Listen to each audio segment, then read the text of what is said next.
大家好啊，歡迎嚟到我哋日更頻道啊。咁喺度同大家睇個香港新聞啊。咁呢個香港新聞呢，就係講緊啊，係粵車南下。咁呢一年呢，大家都應該知道啦，有澳車北上，有港車北上。咁我哋嘅消費力呢，就上咗大陸啦。咁但係而家香港呢，就預計明年啊，就分兩個階段去推行粵車南下。咁到底係點樣粵車南下法呢？我哋首先睇咗新聞點講先啦。咁呢兩個階段係點樣呢？第一個階段就係廣東省嘅市民可以自駕南下，喺香港機場島停泊，開車去禁區，然後再坐飛機去外地啦。另外亦都可以利用港珠澳大橋口岸進入香港，預計明年初就會推行啦。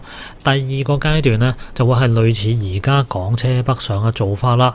等內地嘅市民開車嚟到香港，流量同安排嘅細節呢，就會同內地當局去做一個商討啦。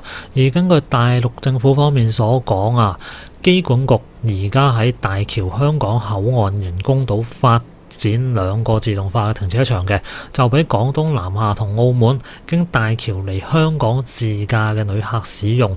首階段就預計2024年落成啦。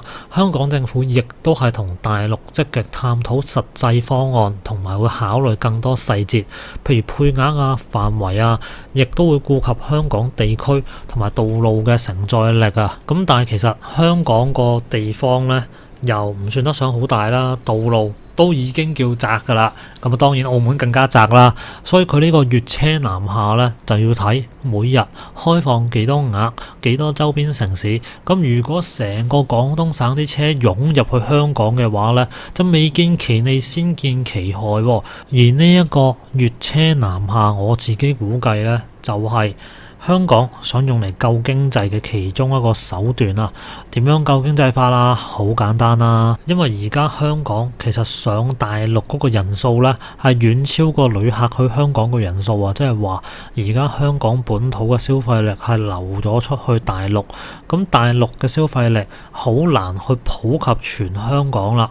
咁所以呢，佢哋只有旅遊區啊，或者一啲旅客成日去嘅區，叫復甦得比較好。同時因為咁樣嘅情況，係令到香港政府係想諗計去谷翻起佢哋個經濟，咁而家就出大招啦，出粵車南下。但係粵車南下係一個雙刃刀嚟嘅。點樣雙刃刀呢？好嘅，咁就係可能呢，叫做每日會多咗人，去多一啲有車有消費力嘅人去到香港啦。咁佢揸住架車買嘢，亦都更加方便，可能會買更加之多嘅嘢。但係唔好唔記得啊，咁多車伴隨而嚟嘅，可能有幾個問題㗎。第一，車禍；第二，大量交通亂象；第三，有一啲大陸人過去香港會唔會開白牌車呢？甚至乎做埋 Uber 呢？咁呢個唔知道啦。Uber 佢未必登記得到嘅，咁但係做白牌車係有機會啦。咁第四啦，就係有可能呢，過去香港食大茶飯。點樣食大茶飯法啦？好簡單啦，佢揸到架車落嚟，我換咗個香港嘅假車牌，然後去打劫去搶嘢，即刻開翻架車上大陸走嘅，你吹得佢漲咩？甚至嗰架車啊，佢直頭唔要喺香港銷毀埋，你都係冇個任何辦法過。咁反正佢翻咗大陸啦，只要唔係殺人放火得太犀利嘅話，基本上好難揾到佢咯。咁當然啦，你喺度打劫完啊，都要銷贓噶嘛，啲贓物好難啊擺喺車度帶翻去嘅。但係至少佢揸翻架車上大陸走咗嘅話，你係冇佢任何辦法噶噃。淨係呢幾點啊，都已經恐怖啦。所以伴隨而嚟嘅唔係經濟效益，仲有治安問題、交通問題。而呢一啲嘢呢，係佢哋要去諗清諗楚，要放幾多名額落嚟啦。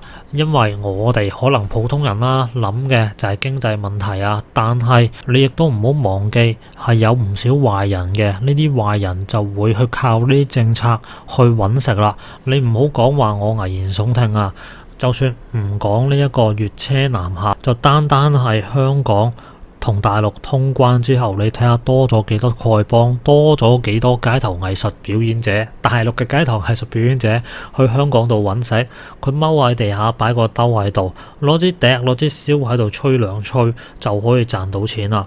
你可能以為佢哋乞衣啦，但係其實佢哋一日賺嘅錢可能有幾千蚊㗎，多過你一日唔少㗎。咁仲有一批人啦，佢係落嚟呢，就勾人借錢黨啦，咁可能過嚟做埋騙徒嘅。咁所以粵車南下呢，伴隨而嚟嘅問題都唔少啊，就睇下香港政府係點樣解決啦。咁可能有部分人都講啦，哇！你香港啊都開咗粵車南下啦，咁我哋澳門呢邊又要開啦，咁樣救澳門中小企，救我哋嘅生意啊嘛。咁其實呢，以而家澳門嚟講，佢同香港係好難可以直接比較嘅。你諗下喎，香港嗰邊已經叫啲路窄啦，更何況澳門？澳門啊，你平時啊一般嘅鐘數啊，你去揸車氹仔揸翻嚟澳門啊，你已經塞車啦。你去到關閘嗰條直路啊，肯定塞嘅。我早兩日先揸完，都係塞，3-4點嘅時候。咁你諗下，澳門可以食得到幾多粵車南下嘅名額呢？係食唔到幾多㗎。仲有喎，啲車呢係一次過最長可以留7日喎，每日100部啊，一個禮拜都多咗700部車啦。更何況未必有咁少呢。咁有啲人喺度講啦，話你澳門啊，你澳車北上，一日2000個額，咁你呢，澳門呢度都要開翻2000個額俾大陸人落嚟消費。其實就冇得咁樣比較嘅，真係。咁如果係出唔少嘅車禍，呢啲嘢有邊個孭飛呢？你唔會係對澳門嘅交通咁有信心啩？就算係最近呢段日子啊，都有唔少人呢係出交通意外，而且都係幾嚴重㗎。咁再加上啦，就算佢粵車南下，佢伴隨而嚟嘅未必係好龐大嘅消費額。你民生區嘅，你做民生生意嘅，咁呢啲大陸遊客幫到你幾多呢？佢特登過嚟同你去美容院嗰度做，特登過嚟去你間茶餐廳度食嘢，唔可能噶嘛。如果你本身係吸引到大陸旅客嘅話，佢哋行路都行過嚟啦。咁仲有好多嘅生意，其實佢主要嘅對象都唔係大陸客，係本地人咯。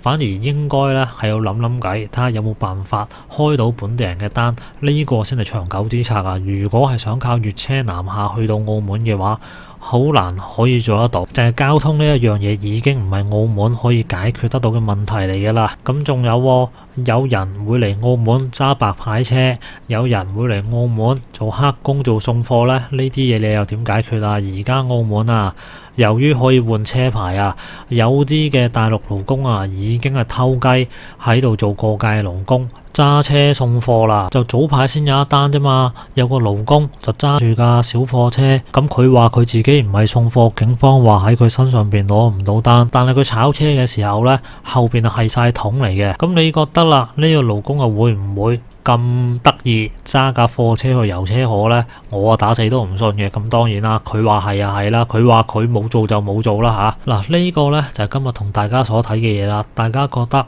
粵車南下呢個政策喺香港可唔可以幫得到經濟呢？澳門又有冇條件做粵車南下呢？下邊留個言啦。咁我哋下集再見啦，拜拜。